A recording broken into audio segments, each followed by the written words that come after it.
In a world where death is business, one man makes the ultimate mistake.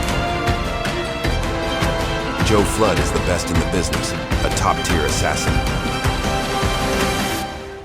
with nothing left to lose. But when the world's deadliest killers come hunting him down, he'll have to do what he does best.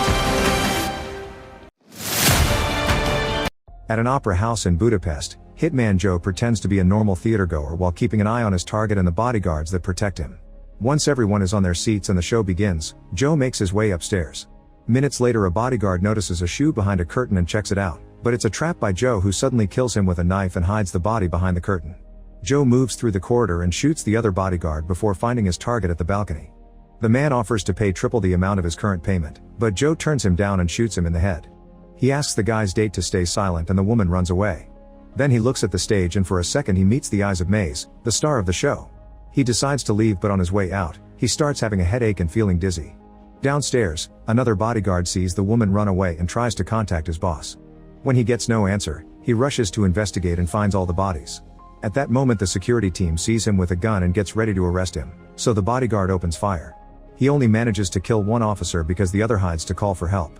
Next, the bodyguard hides in the balcony, and when the officer comes after him, he gets shot through the door. Suddenly all the lights are turned on in the theater and the bodyguard decides to jump off the balcony, landing in the middle of the stage. The dancers and the public immediately panic and begin to run away while another officer appears at the balcony to shoot down the bodyguard from afar. Maze is running away with the others, only for the panicking crowd to accidentally push her to the ground, making her drop her phone and stomping on her hand and feet in the process. At that moment, Joe sees her and picks her up together with her phone to take her outside. As soon as he puts her down, he starts having a headache again, so he waits for Maze to get distracted and disappears. When he gets home, Joe realizes he still has Maze's phone. He takes some medicine and tons of alcohol before going to bed. The next day, Joe goes to see the doctor, who runs a bunch of tests and theorizes Joe may be suffering the effects of years of head trauma. The test's results will be ready later, but the doctor already advises Joe to start thinking about getting a new job. Afterward, Joe visits his handler and close friend V, who also thinks Joe needs a vacation and to meet someone special. After lots of hesitation, Joe goes to the dance studio to give Maze back her phone. She's very grateful and gives him her number while flirting with him. On his way out, Joe throws the number in the trash, but he quickly regrets it and takes it back. In the evening, he very awkwardly texts Maze and they agree on a date. They end up having dinner together and have a wonderful time, although Joe never reveals his real job. For the next few days, Joe divides his time between dating Maze and doing more mercenary missions in different places like France, Romania, Austria, and Switzerland. His relationship with Maze grows serious and they start spending their nights together. Sadly, the headaches never stop and the medicine isn't as effective anymore. When the test results are finally ready, the doctor has bad news for Joe. He has a neurodegenerative brain disorder. There's no cure for it, which means Joe only has 3 months left to live. Stuck in a state of shock, Joe turns down the doctor's offer of palliative care and therapy. Instead, he goes home and starts researching the illness online. There are many videos of people losing control of their limbs and information confirming there's no cure. Joe grabs a gun and considers ending things, but he reminds himself to think of Maze. He opens a secret safe in the floor and takes out all his money, then he grabs all his weapons and throws them in the river. The following day, Joe goes to see V and says he wants to offer $2 million for his own head. He would have self-deleted, but life insurance won't pay for that, and he wants Maze to get the insurance money. However, V refuses to put a contract on his best friend, no matter how much he pays. Afterward, Joe goes to see Antoinette, who also used to be an assassin and nowadays she works as a handler. Her bodyguard is Max, a killer known for his brutality. Antoinette has a personal grudge against Joe because he killed her father even though he mentored him, so she's delighted to put a contract on his head. Since Joe still has a few things to do, he asks her to activate the mission at midnight. After Joe leaves, Antoinette checks the assassin app to choose the hitman for this mission.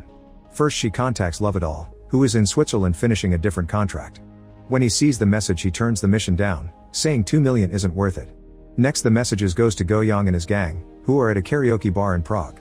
The gang has been hiding as workers all along and now they reveal themselves to kill their targets in just a few seconds thanks to teamwork.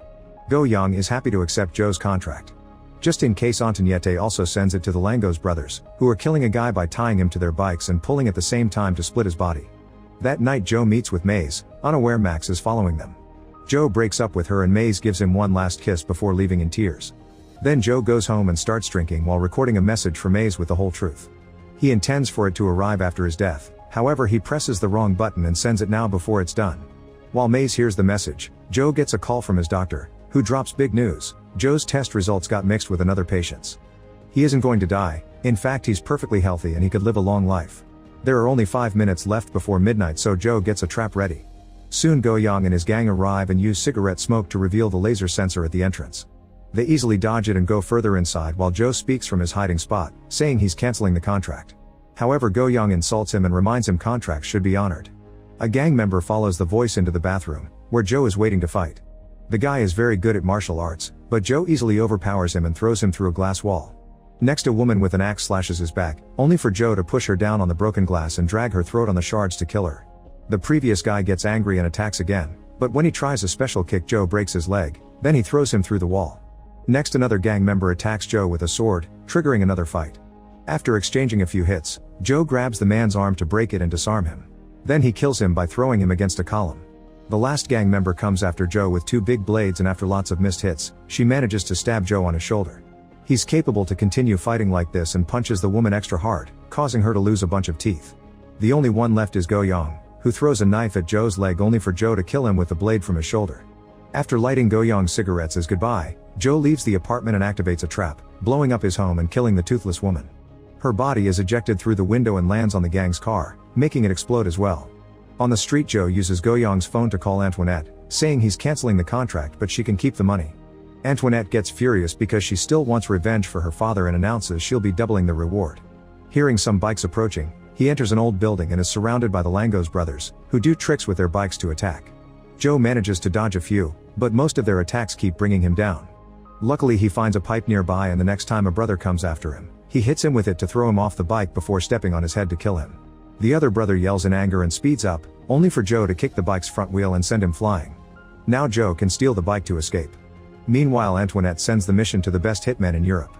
Love-it-all is still in Switzerland having fun with women, but when he notices that the reward is now 4 million, he finally accepts. In Scotland, the Mackenzie brothers also accept the mission and celebrate by breaking beer bottles on each other's heads.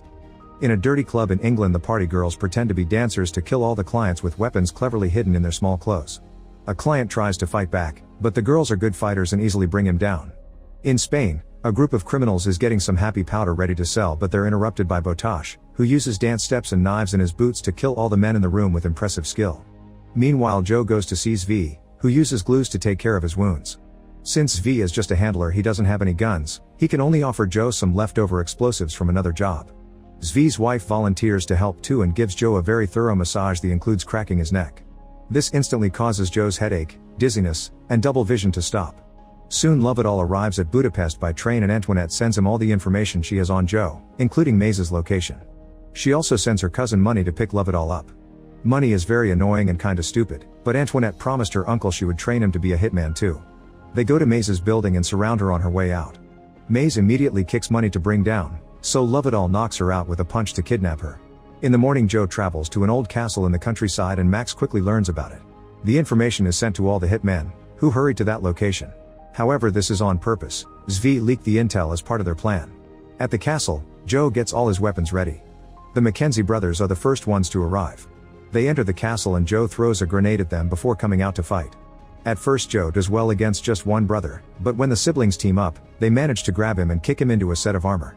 Joe takes the armor's gauntlet and uses it to fight again, throwing more powerful punches now thanks to the metal. However, their teamwork continues to bring Joe down. Suddenly, the brothers start having a dumb argument and Joe uses the chance to activate one of his traps. He pulls a rope to bring down a chandelier and trap one of the brothers, who gets pushed toward a deer head and is instantly impaled. Then Joe takes a piece of antler and fights the other brother again, exchanging a few hits before stabbing him to death. At that moment, the party girls come in with open fire, so Joe uses the dead guy's body as a shield to run into another room. The girls throw a grenade, but Joe dodges it and uses the brother's gun to fire back. Soon another grenade comes and this one does hurt him before he manages to hide. The gunfight continues and Joe runs out of bullets, so one of the girls tries to approach him. She accidentally steps on a trap and the resulting explosion brings her down. Joe immediately drags her body to a corner and activates her grenades before throwing her at the other woman so that the explosion kills them both at the same time. Joe manages to steal their gun before the explosion sends him flying through a door. Botosh is waiting for him and quickly disarms him before putting on his earbuds so the music can guide his moves. A hand-to-hand fight ensues and Botosh is such a great warrior that he easily can keep up with Joe. They keep throwing each other all over the room and Botosh hurts Joe with his boots, so in return Joe makes him lose the earbuds.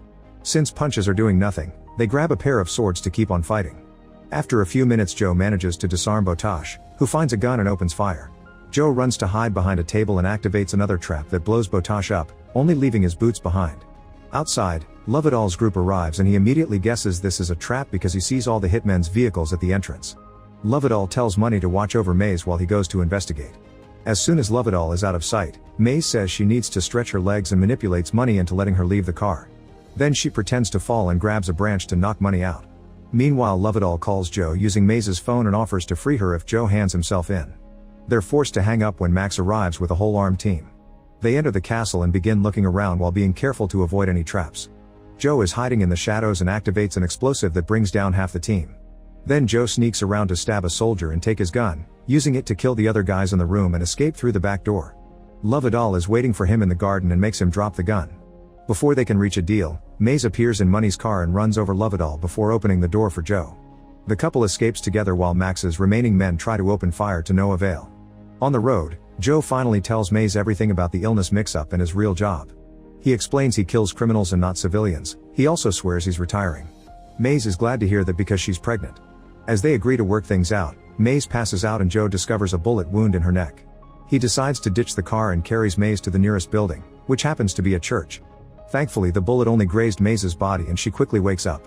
Joe is so relieved that he asks her to marry him and she agrees. The local priest is skeptical because they don't have a marriage license, there are no witnesses, and neither of them are Catholic. In the end, he agrees to do it if they give confession.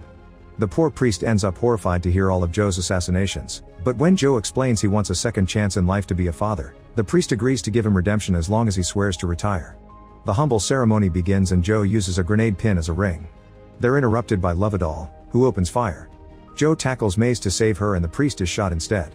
Suddenly a grenade is thrown inside the church and the explosion causes enough smoke for Joe and Maze to escape with the priest.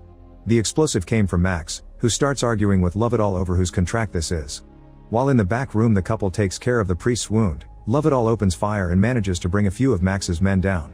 Joe soon comes back and shoots a few soldiers down as well. Grenades keep falling and exploding, which start a small fire. When Lovedal tries to fight a soldier hand to hand, Max throws another explosive that makes a scaffolding fall and trap Lovedal. Max then starts searching the church, killing his last man because he's injured.